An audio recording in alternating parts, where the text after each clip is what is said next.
On the left, we have my championship-winning Radical SR3 1340 RSX. On the right, we have the XXR that we'll be competing with in the Radical North American Cup 2024. I thought you might be interested in the differences between the two generations. This is a third-generation car. This is a fifth-generation car, and there's big differences in power, aero, and mechanical.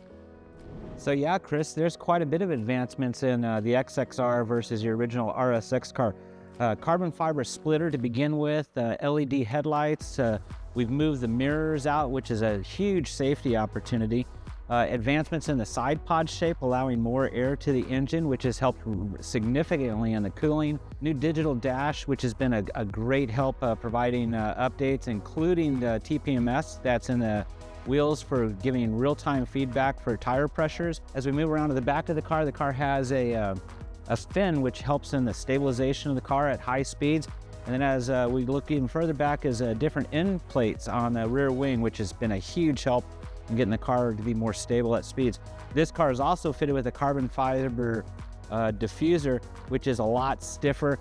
Between the diffuser and the splitter, about 27 pounds lighter in the XX car versus the RSX cars. As an advancement over your original RSX car, this car is a lot easier to work on, a little bit more efficient. So Chris, a couple other features, got the bodywork off the car here I'd like to point out to you. The XXR car is fitted with billet uprights, much more rigid, much more repeatable suspension setup. Laser ride height sensor allows us to monitor the pitch change of the car dynamically, which is a huge opportunity as well. Looking back over at the gear drive unit, which houses the final drive ratio, it's got some little bit different materials inside of it that make it a more repeatable device. Looking down in here, we have the heat exchangers, which are a much more efficient method of cooling. That coupled with the side pod redesign makes these engines last way longer. Inside here, you can see that we have an additional 4 fuel injector ports, which makes for a more usable power band.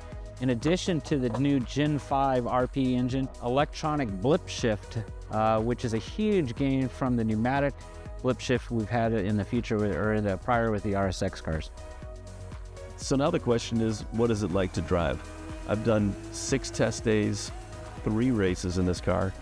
It accelerates better.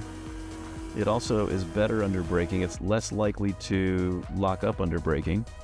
And I've found that the steering is a lot lighter than the RSX and less sort of tiring as you're driving. As to whether this will make a performance difference for you, I will tell you that in a race this weekend, a fellow who got his XXR on Friday raced on Saturday. This guy usually qualifies 6th, 7th, 8th. He qualified 3rd. To me, that says it all.